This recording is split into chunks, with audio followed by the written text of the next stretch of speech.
G'day everyone, this is Quetz. I've got some new Peach tech for you that I've recently discovered, and so I'm going to take you through it now. It's pretty exciting stuff, so let's get straight into it. This one's called Subfloat, and basically, in order to explain what subfloat is, I just need to quickly explain what a ground float is, just in case anyone doesn't know, so we don't have any confusion. A ground float for Peach is when you hold down and then you press and hold jump so that you can float across the ground. Pretty common Peach knowledge, but just so you know, we're going to call this the ground float. Now, a subfloat is a float height that is lower than the ground float. And so I'll quickly show you what the subfloat looks like. We'll go into frame by frame. And there we go, we have entered subfloat. As you can see, Peach's dress is now dipping into the stage much further than it was when I was in ground float. And this is the indication that we've now entered subfloat. Okay, so what's the big deal about subfloat? Well, subfloat means that you're in a position where if you do an aerial while you're in subfloat, there's much less time required between doing the aerial and touching the ground. Now, what that means is that when you're attacking someone's shield, or if you're attacking them without their shield on, or even if you're just attacking and the attack is not connecting, there's going to be faster aerial speeds because they're going to be touching down on the ground much faster. So I'll quickly demonstrate what I mean by that. Um, I'll go into a ground float right now and do a neutral air.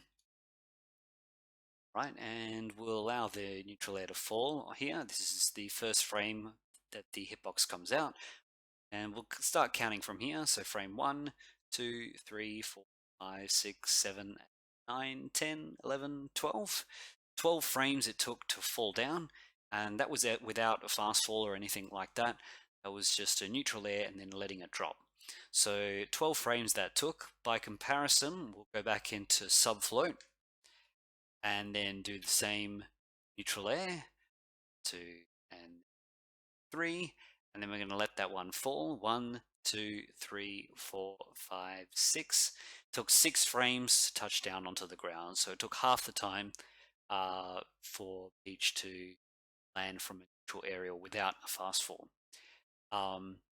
So that seems like it's going to be pretty good news. Let's have a look at how this works out when we do the same float cancel nair without the fast fall against the enemy shield. So floating here, do the nair, and then we'll hit with the nair and let it just fall by itself. Let's see how we do. I'm going to hold the shield button to see when our shield comes up.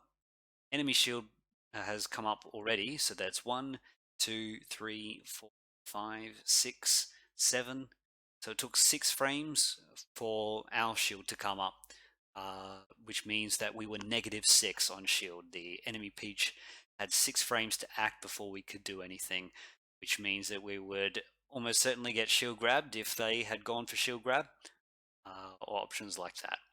So that was not good for us. This was a no fast fall, so it was a very bad float cancelled neutral air if you were the attacking Peach there. Not typically what we see, but just for comparison, the same lazy no fast fall nair. I'm going to do it in subfloat this time. So this is no fast fall nair. I've entered subfloat. Input the nair now and allow it to fall. She falls. Okay, and both Peaches put their shield up at the same time this time. We call that 0, no frame advantage. Both of them have acted at the same time. This is actually very good. Most aerials don't have this level of frame advantage. 0 is still advantageous for the attacker because the enemy Peach is still in shield while you're not. So 0 is really good. And if we compare it to the -6 that we just saw, we could have expected that it would be 6 less than before, but there it is, proof. -6 with no fast fall at a ground float height, and 0 at a subfloat height with no fast fall.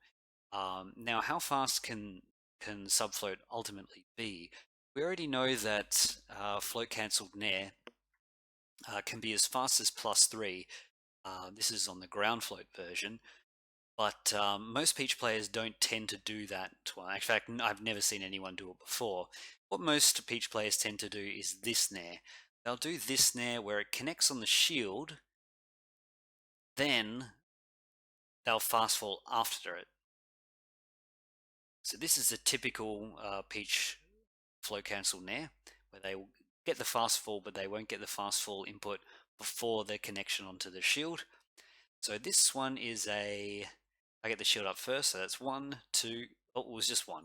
So that's a +1 Nair. +1 Nair is still pretty good, but yeah, it's obviously not +3, which is a lot more fussy and technical to do.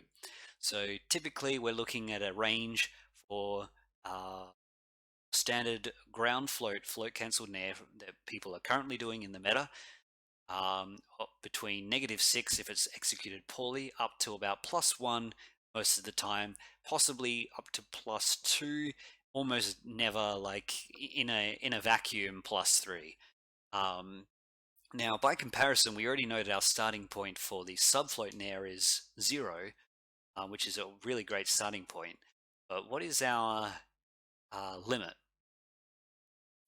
So see if we can get that happening to our float, and then do our Nair. There it is. Okay, there's our subfloat Nair connection, and we'll get the fast fall as well. All right, 1, 2, 3, 4, and then they come in. That's a +4 Nair, which was previously thought to not even be possible outside of special situations involving going under platforms and whatnot. So we now have managed to work out how to do a +4 Nair on the ground by using this subfloat. Pretty exciting news. Before I move on to how to execute the or activate subfloat on command, I just want to demonstrate one more thing, one more use that I see for subfloat. It's when it comes to edgeguarding with Peach. So typically, when edgeguarding with Peach, you'll see this kind of stuff: back airs, forward airs at the edge, neutral airs, the down air, edge guard, and whatnot. I'm wondering, I'm having a look at the frame data and the hitboxes, and it seems to me that the subfloat versions of these edge guards seem to be superior. So I'll quickly show you a comparison to give you an idea. Let's have a look at Peach's forward air and where the hitbox extends if you were to just do a forward air at the edge. So I'll do that for you now. Let's enter frame by frame here. Get the nice deep hitbox, that one there. Right. Zoom in there. We can have a look where it connects with the edge of the stage. You can see it's just brushing the top, that pink section of the stage there, a little bit under, but mostly just brushing the tip of the stage. Lots of sweet spot moves will bypass that particular hitbox. So yeah, gives you an idea of what we're looking at. We're just floating at the edge and doing a forward air, something like covering maybe a Fox overshoot up B, or if he was coming down from a high angle and you wanted to call it out. This is what the hitbox that we're looking at. Let's have a look at the same thing in subfloat. All right, we're entered subfloat. Comes our fair. Get into the same position. There we go. You can already tell actually. This looks better. Yeah, look how deep that fair is going into the stage now. Now this may actually start to cover your Fox side Bs, other sweet spotted moves. I won't go through the list. I think the hitboxes speak for itself here. It was brushing just through the top layer the first time I showed it to you. Now we're 2 layers deep, almost touching the 3rd layer of the stage there. So that's just the forward air. Of course, you could imagine the possibilities with down air, back air, and so on, even Nair coming at a lower angle. All right, so that sounds all exciting and promising and everything like that. I'm sure you're wondering, how do you actually enter subfloat? And initially, I had some difficult ways of doing it, but I stumbled across a really easy way to do it. I'll demonstrate that to you now. So I'll just bring up the um, controller input little picture in the top left corner. You can see it there: A, B, Z, X. That was Y, and then X. All right, so um, essentially the input for the subfloat is that you're going to be holding down, and then while holding down, you're going to be inputting the jump button twice as fast as you can. Essentially, though, it's a one-frame window. Well, as fast as you can, I guess, doesn't it doesn't really suffice here. Essentially, there is a window, a one-frame window when you jump, where if you input jump again, it's the frame after you land. So this is frame 6. If you press jump again on frame 6, then you will enter subfloat.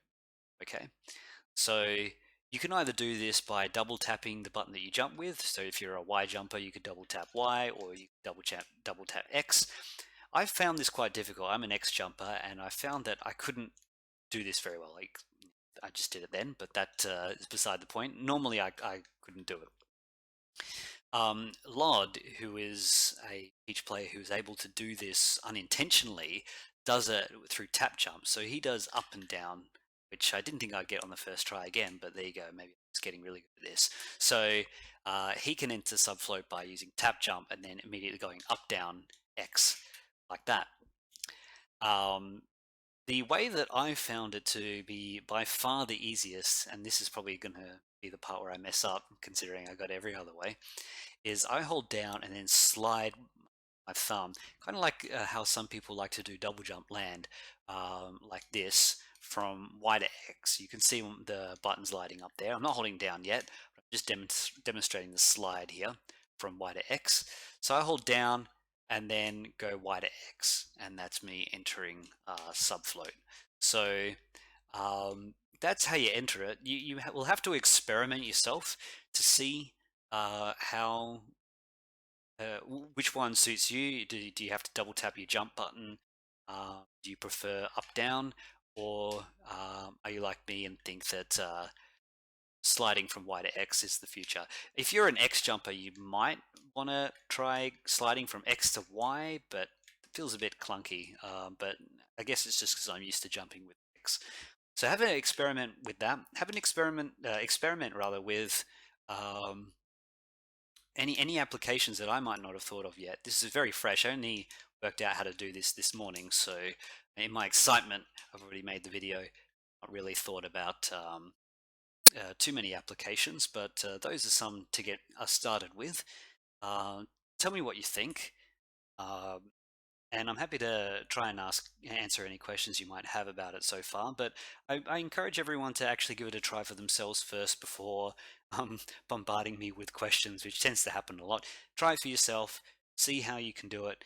If you're having a bit of trouble executing, don't forget it is a one-frame window and it is a bit tricky. Actually, on that note, regarding the one frame window, don't forget that if you mess up, you just do a regular float anyway.